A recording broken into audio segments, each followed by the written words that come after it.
Hello everyone, Gauss on this side. So today hand we are dealing with a topic called as alimentary canal. Okay, so let's get started. So here, the digestive system of the human consists of alimentary canal and the associated glands. Now, here, the alimentary canal begins with an anterior opening that is called as mouth. The alimentary canal begins with an anterior opening called as mouth, and it opens out posteriorly through the anus. Correct? Okay. Now, the mouth leads to the buccal cavity, okay, or what we call it as oral cavity. And the oral cavity has a number of teeth and a muscular tongue. The oral cavity has number of teeth and a muscular tongue. Now, each tooth is embedded in a socket of jawbone. Here, the speciality of the humans is, or the mammals is, the type of the teeth which is attached with the jaw is by means of a socket. Okay, and this type of attachment is called as thecodont. Okay, so if the tooth are attached in the jawbone by means of a socket, that type of attachment is called as thecodont. Majority of the mammals, including the human, forms two set of teeth during their life. So specifically the humans, they are forming two sets of teeth during their life. The first set is called as temporary or the milk or the deciduous teeth, which will be shedding out, okay, which will be shedding off. And these teeth are replaced by a set of permanent or adult teeth, okay, deal with. So basically this type of dentition will be called as diffidont, okay. An adult human has 32 permanent teeth, which are of four different types. So ultimately the next word will be heterodont. Now again I am underlining these three words: thecodont, diffidont and heterodont. So please do remember the case, and in case of the humans, we humans have thecodont, diffidont and heterodont dentition. I repeat, what does the thecodont means? Thecodont means the teeth are, or the tooth are embedded in the socket of jawbone. Okay, that's the meaning of thecodont. And if we are having two sets of the teeth in our life, is called as diffidont. And if the teeth are different from each other, rather like in the, especially in the humans there are four different types, that will be called as heterodont. Please do remember this case, because this type of questions they are asking in the competitive exams. Now, a normal adult human has 32 permanent teeth, okay, and they are divided into four different types. They are called as incisor, canine, premolar and molar. Here, incision, canine, premolar and molar. So deal with the case. Now, how come they are arranged? So the arrangement of the teeth in each half of the upper and the lower jaw are in the order called as ICPM, or rather here it is written as ICPM and M. That PM is for the premolar, I for incisor, C for canine, PM for premolar and M for molar. Okay, and the dental formula of adult human is 2123. The dental formula of adult human is 2123. Now how come this adult formula is 2123? So I'll be explaining in this fashion here. So here I've divided the complete teeth into four sockets. So here I'll be writing as 2123. Here as well I'll be writing as 2123. But here I'll be writing in this fashion: 2123, 2123. Correct? Okay.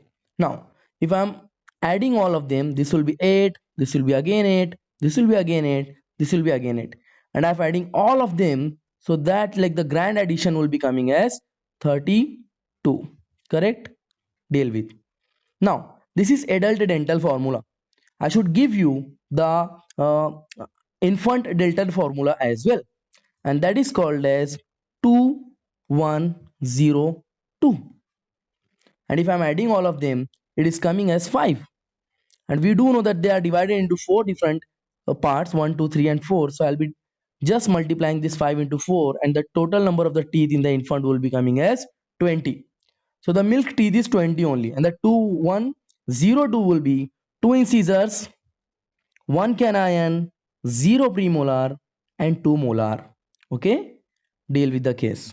Now here, the hard chewing surface of the teeth, which is made up of enamel. The hard chewing surface of the teeth is made up of enamel. So deal with the case which helps in mechanical churning of the food, or rather what we call as a mastication or the chewing of the food. Now the tongue. So the tongue is a freely movable muscular organ which is attached to the floor of the buccal cavity by a special organ type by special structure called as frenulum. So what is the name of the attachment of the tongue to the floor of the buccal cavity? It's called as frenulum. And one more. The upper surface of the tongue has small projections called as papillae. Correct? Okay. And some of the papillae are bearing taste buds. Please do remember one case that there are four different types of taste buds. There are four different types of taste buds. They are called as filiform, fungiform, circumvallate, and foliate. So I'm writing some of them: circumvallate and last one is foliate. So deal with the case. Okay, filiform, fungiform, circumvallate, and foliate. Now, the oral cavity leads into a short pharynx, which serves as a common passage for the food and the air both. Yes, pharynx is a common passage for the air pathway and the food pathway both. Okay, deal with. Now, the esophagus and the trachea. The esophagus will be the food conducting tube, whereas the trachea will be air conducting tube, or what we are calling trachea as windpipe. It is the windpipe. Like they are both of them are connected to the pharynx. Okay. Now there's a cartilaginous flap called as epiglottis on the opening of the trachea, which prevents the entry of the food, into the glottis. And what does the glottis means?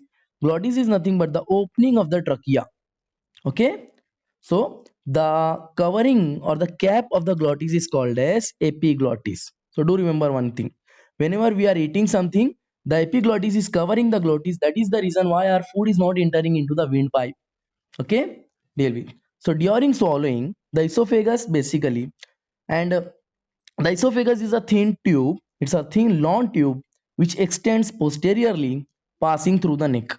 So basically the location of esophagus is posterior in the neck, and like the anterior will be our trachea.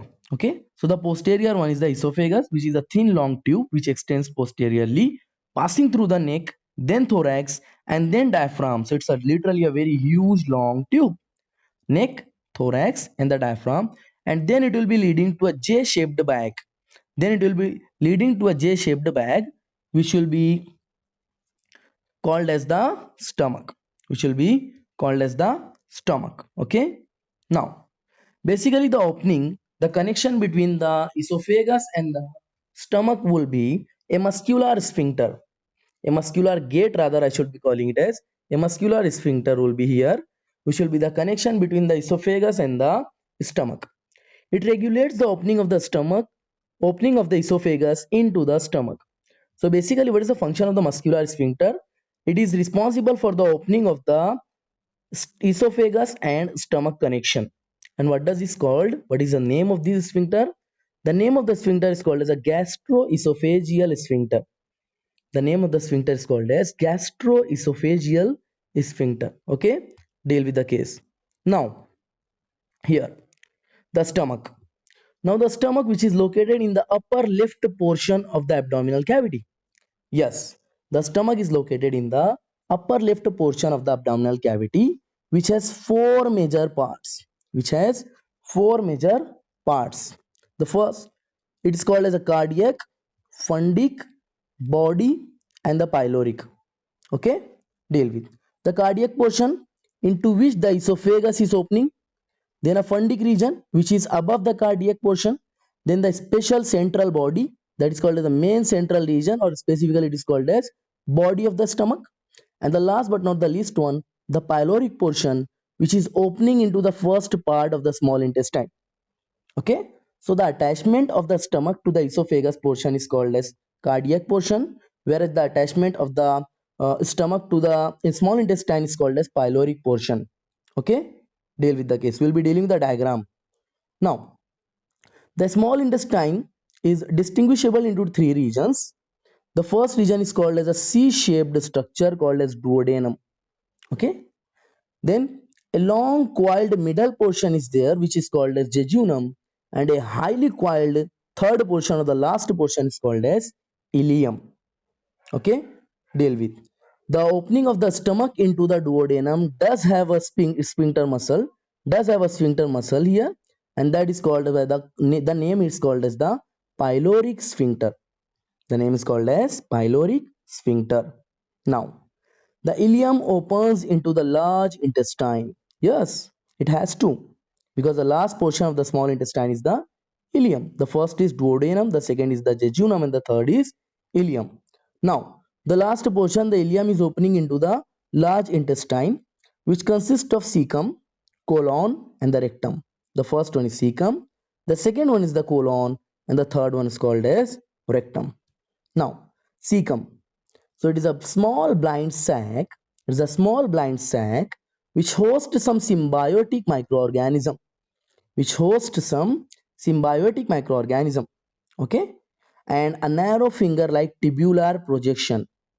If it is a small, if it is a blind sac, which means it will be having something like this structure, which means something can enter into this portion and it will be exiting also from this end only. It do not has the other way around.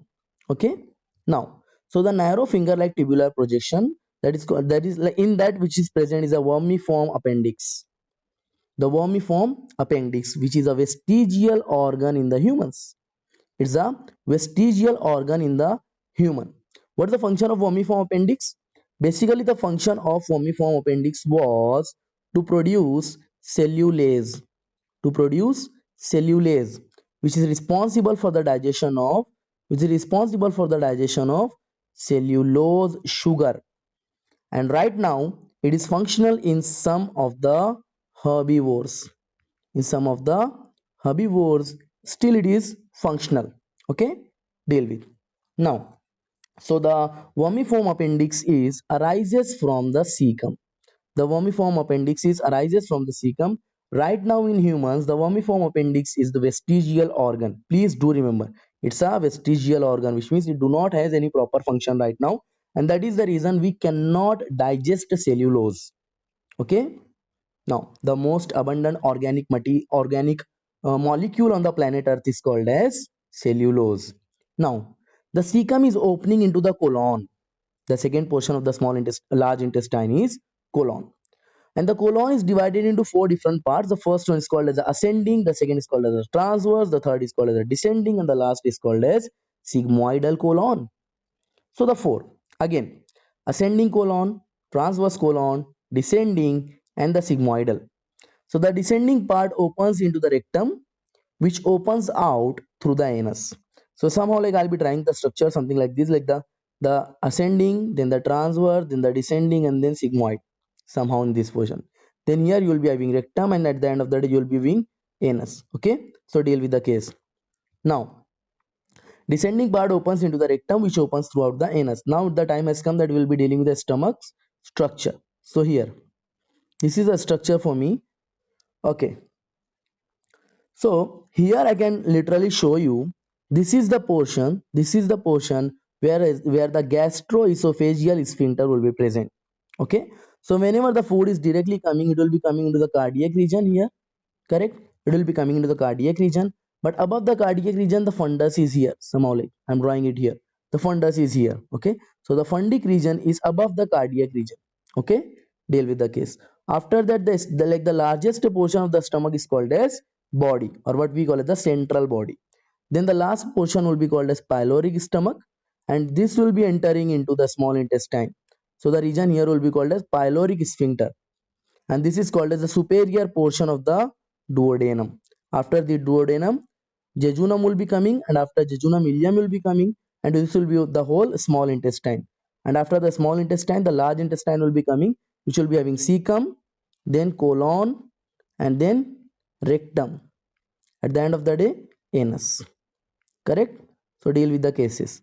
So this was all about the introductory portion or the anatomical portion of the alimentary canal. Please do deal with the case that you have dealt about the starting from the anterior opening of the mouth, that is anterior opening of the body, that is called as a mouth. whereas up to the posterior opening of the body, that is called as anus. Okay, this was the anatomical study of the alimentary canal of human. Hopefully this lecture has been beneficial for you guys.